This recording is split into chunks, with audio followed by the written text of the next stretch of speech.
Madame la présidente, monsieur le ministre, mesdames, messieurs les rapporteurs pour avis, mes chers collègues, le PLF 2026 s'inscrit dans la continuité de l'an dernier. La mission économie se voit une nouvelle fois appliquée, au nom du redressement des finances publiques, une logique de rabot qui fragilise des dispositifs pourtant largement éprouvés. Les crédits de la mission diminuent d'environ 1,3 milliard d'euros en autorisations d'engagement et de 187,7 millions d'euros en crédits de paiement. Je commence par aborder rapidement les moyens des administrations et des opérateurs. Les dépenses de personnel de la mission sont certes en légère hausse de 3 %, mais l'effort demandé aux administrations de la mission porte principalement sur les effectifs de ces administrations, puisque leur plafond d'emploi diminue au global de 48 EPTP. Pour les opérateurs, le nombre d'emplois sous plafond diminue de 59 ETPT. La plupart des administrations de Bercy concernées par cette mission sont mises à contribution. Ainsi, la Direction générale des entreprises et la DG Trésor voient toutes les deux leurs effectifs diminuer de 10 ETP. Toutefois, nous nous félicitons de la préservation des emplois consacrés au réseau économique à l'étranger, conformément à la recommandation que nous avions formulée dans notre rapport de contrôle de juin 2021 sur les services économiques régionaux de la DG Trésor.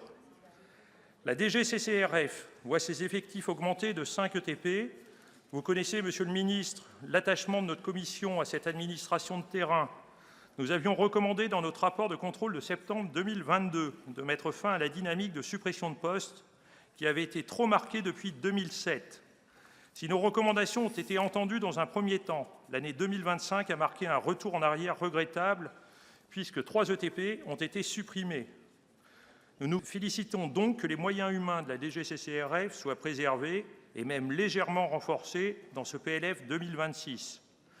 Cela nous semble en effet nécessaire dans le contexte où la DGCCRF voit son champ d'action s'élargir et se complexifier avec l'essor du e-commerce. L'actualité récente nous l'a montré à travers les différentes polémiques autour de certains produits importés par l'intermédiaire de grandes plateformes asiatiques. Pour éviter que le commerce en ligne ne devienne une véritable jungle, il est important que nous dotions nos services de contrôle des moyens pour faire respecter certains standards dans l'intérêt de nos concitoyens. Certains opérateurs de la mission prennent également leur part dans le redressement de nos finances publiques. Je pense à Atout France et à l'Agence nationale des fréquences qui connaissent globalement une baisse de leurs moyens. Je poursuis concernant cette fois-ci les principales évolutions des instruments budgétaires en faveur des entreprises portées par la mission. La première évolution concerne la compensation dite carbone. Elle est octroyée aux sites électro-intensifs exposés au risque de fuite de carbone pour compenser les coûts pour eux liés au système européen de quotas d'émissions, à savoir le quota carbone. Sont notamment concernés les secteurs de la sidérurgie, du papier ou encore de la chimie. Depuis plusieurs années, la hausse du prix du carbone conduit à une hausse mécanique du coût de la compensation. En 2025, elle atteignait plus d'1 milliard d'euros. Toutefois, l'année 2026 marque une rupture. Les crédits inscrits s'élèvent à 782 millions d'euros, soit une baisse de 269 millions d'euros par rapport à la LFI 2025. Cette diminution de la compensation carbone tient à deux facteurs. D'une part, la baisse en 2025 du prix du quota d'émissions de gaz à effet de serre, qui constitue le déterminant principal de l'évolution du coût de la compensation carbone. D'autre part, la suppression par l'article 70 du PLF 2026 du mécanisme d'avance de la compensation carbone, qui contribue à hauteur de 74 millions d'euros à la baisse de l'enveloppe globale. Ce mécanisme d'avance avait été mis en place à compter du 1er janvier 2022 afin de soutenir la trésorerie de ces entreprises dans le contexte de la hausse des prix de l'énergie.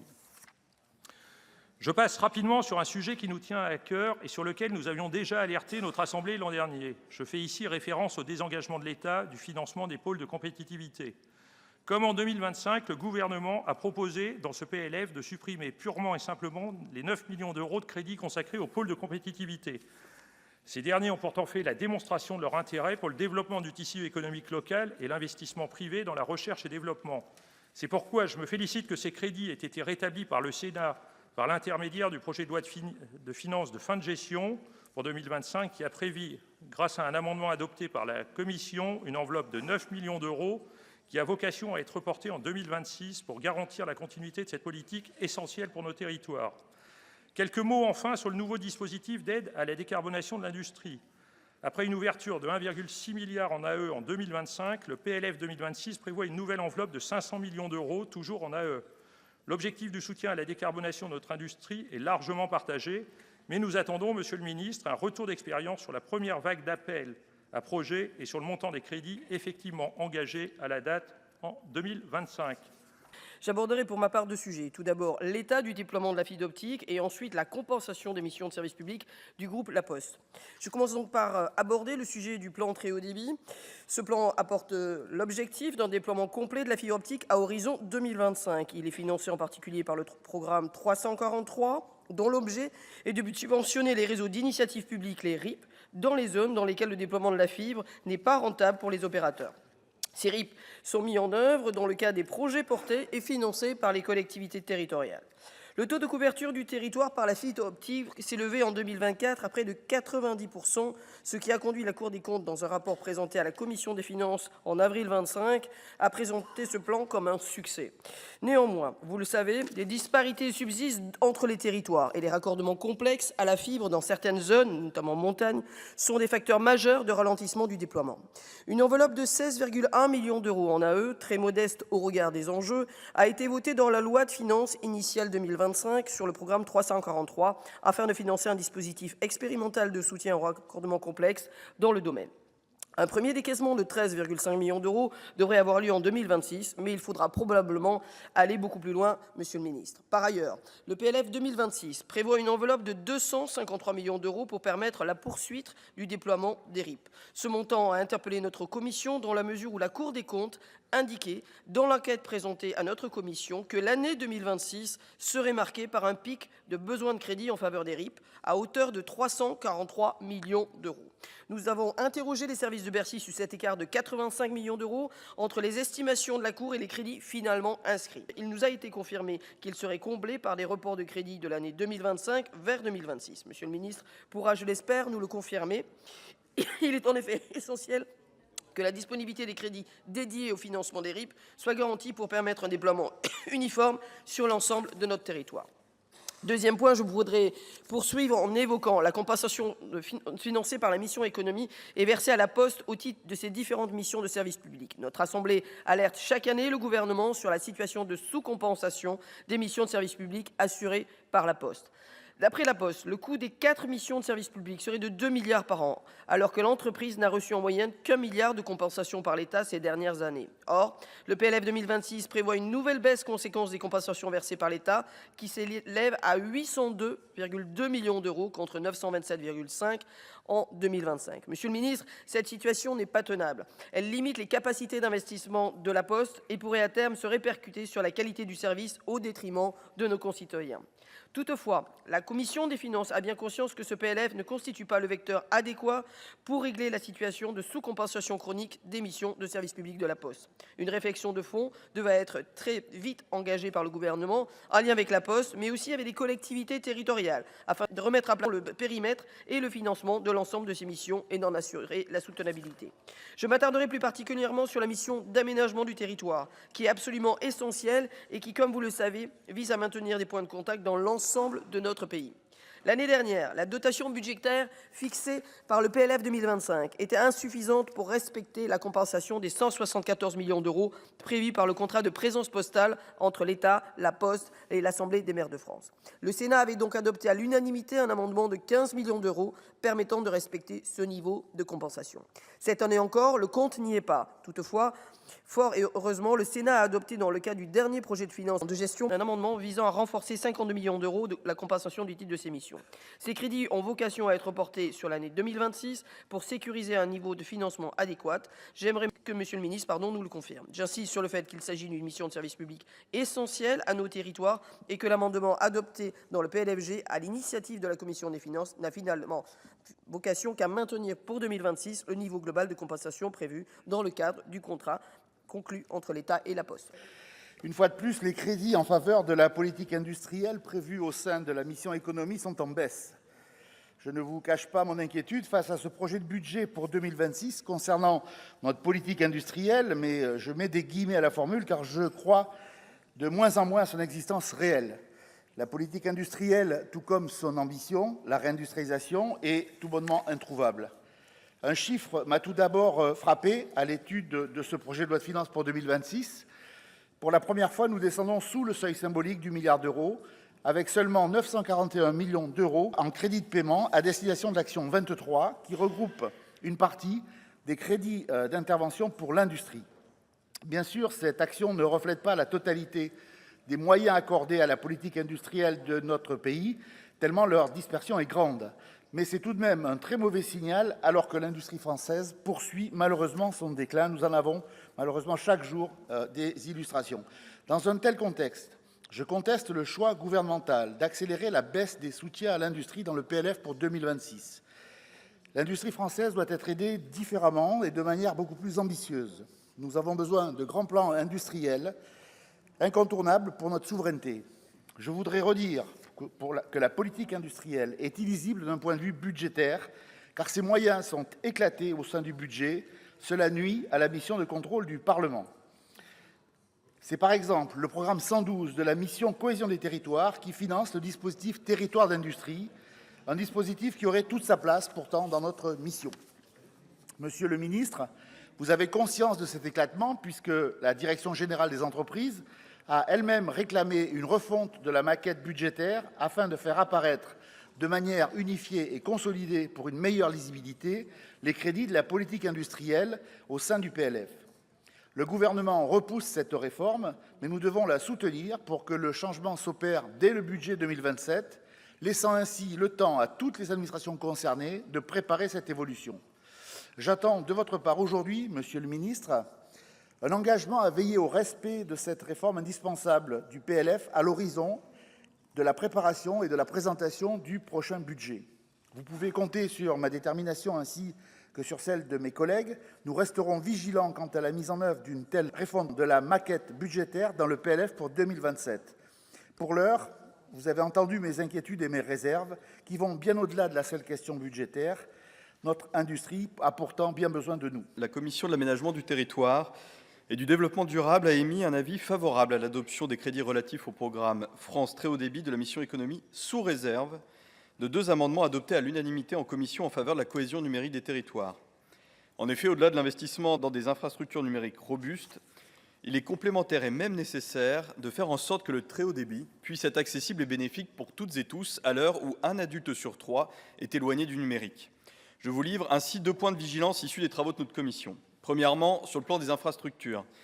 À la fin de l'année 2025, 94% des locaux du territoire national seront éligibles à la fibre optique. Il s'agit presque d'un triplement depuis 2017. Cette généralisation du déploiement de la fibre optique sur l'ensemble du territoire français est qualifiée de très satisfaisante par les services de l'État. Cependant, au-delà de ce succès incontestable, notre commission souhaite partager avec vous un point de vive préoccupation, la situation de Mayotte. Après la mobilisation dont nous avons fait preuve l'an dernier en faveur du soutien au déploiement de la fibre optique sur ce territoire, et en dépit des engagements qui ont été pris devant la représentation nationale lors de la précédente discussion budgétaire, la situation n'a malheureusement pas évolué. Mayotte constitue toujours le seul projet de réseau d'initiative publique qui ne bénéficie pas encore d'une décision de financement définitive relative à son projet de déploiement de la fibre optique. En conséquence, nous vous proposons de réaffirmer cette année encore notre engagement en faveur du démarrage effectif du dernier chantier qui nous sépare d'une généralisation réellement effective du déploiement de la fibre optique sur notre territoire. À cette fin, nous vous proposons un amendement qui vise à inscrire dans la loi de finances les crédits à cet effet qui n'ont pas encore été transférés à date, soit près de 23 millions d'euros. J'en viens maintenant au second pilier de la politique publique d'aménagement numérique du territoire, à savoir l'inclusion numérique. Le projet de loi de finances prévoit le retrait de l'État du dispositif des conseillers numériques avec une baisse de plus de 66% des crédits associés. Ce désengagement financier a été opéré dans des délais rapides, ce qui menace la pérennité du dispositif et des compétences acquises. Les collectivités et les associations qui emploient actuellement les conseillers numériques n'auront pas toutes les capacités de pérenniser ces postes à l'issue du cofinancement de l'État. Selon les estimations de la Banque des territoires, seul un quart des postes pourraient faire l'objet d'une reconduction dans ces conditions, alors même que cette politique publique a fait la démonstration de toute son efficacité. Nous vous proposons ainsi de rétablir une partie de ces crédits à hauteur de 20 millions d'euros afin de diminuer de moitié l'effort financier supplémentaire demandé aux collectivités territoriales et aux porteurs de projets associatifs et du monde de l'économie sociale et solidaire. La mission économie du PLF n'est pas qu'un budget parmi d'autres. Elle raconte année après année ce que le gouvernement choisit de faire ou de ne plus faire pour notre appareil productif, pour nos territoires, pour la société civile qui tient encore debout dans ce pays. Depuis 2017, au nom d'une prétendue compétitivité, l'exécutif a multiplié les cadeaux fiscaux et exonérations non conditionnées. Nous en voyons les effets aujourd'hui. Après avoir contracté les recettes, le gouvernement nous explique qu'il faut réduire les dépenses au nom du déficit.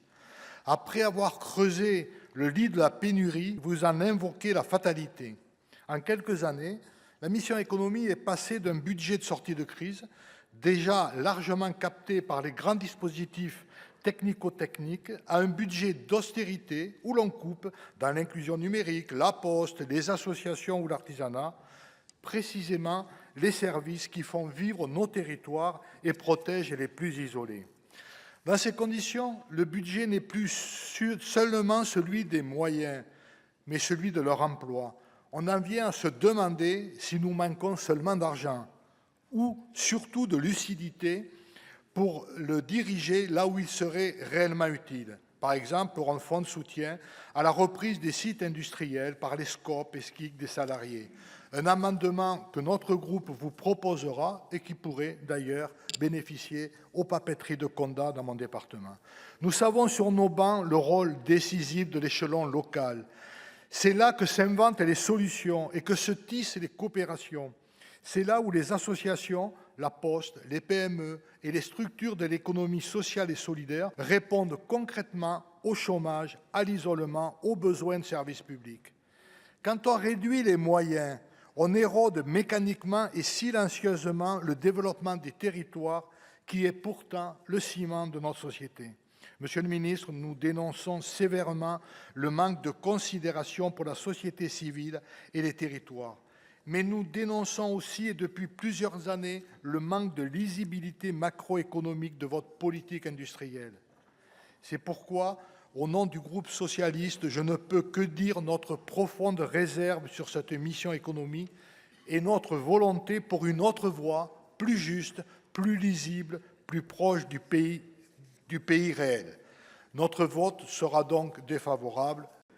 Nous examinons aujourd'hui les crédits de la mission économie et en tant que président du groupe d'études sénatoriales sur l'économie sociale et solidaire, je veux alerter sur le véritable assèchement des crédits de l'ESS pour 2026, avec moins 40% par rapport à 2025, perçu comme une provocation gouvernementale eu égard à son importance dans nos territoires. Nos concitoyens ne connaissent pas forcément ce que recouvre l'économie sociale et solidaire. Mais qu'est-ce que donc l'ESS ? Ce sont des associations comme le Secours populaire, des fondations, les mutuelles, les coopératives, les radios associatives. Les activités de l'ESS répondent aux besoins en particulier des plus fragiles et en milieu rural. Aide à la personne, maison de retraite, éducation populaire, activités culturelles. L'économie sociale et solidaire est aussi mobilisée dans les filières d'avenir comme celle de la transition écologique, les ressourceries, les recycleries. L'ESS est particulièrement respectueuse des personnes et sobre pour les ressources naturelles. Elle représente 2,6 millions d'emplois, 10,6% de l'emploi salarié et même jusqu'à 25% dans certains territoires ruraux. Elle est un amortisseur de crise. Elle propose un modèle alternatif fondé sur une gestion démocratique de la primauté de l'humain sur le profit. Nos concitoyens y sont sensibles, comme en témoigne le récent succès de l'appel de fonds de la SCOP Duralex. Nous proposerons donc un amendement, la création d'un fonds dédié à la reprise par les salariés sous forme de SCOT ou de SCIC pour venir en aide à des entreprises reprises par les salariés. La pauvreté augmente dans notre pays. La réduction des moyens de l'ESS menace la viabilité économique et financière d'un secteur qui vient en aide aux plus démunis, comme en témoignent les actions d'associations d'aide aux plus démunis qui ne peuvent plus faire face à l'afflux de bénéficiaires. Comme le dit Benoît Hamon, président de SS France, c'est un grand plan social diffus qui se prépare dans les mois à venir pour le secteur. Les sénateurs du groupe socialiste présenteront donc des amendements pour augmenter sensiblement les crédits de l'ESS dans la mission économie. Mais les crédits de l'ESS ne se limitent pas à cette mission et dépendent aussi de crédits de missions budgétaires comme celles du travail-emploi, le sport, jeunesse, vie associative, toutes victimes de coups de rabot dans le PLF 2026. C'est pourquoi nous souhaitons créer un orange budgétaire, document recensant l'ensemble des crédits de l'ESS actuellement dispersés. J'appelle donc à une prise de conscience de l'importance de l'économie sociale et solidaire. Le gouvernement ne doit pas la considérer comme une variable d'ajustement budgétaire.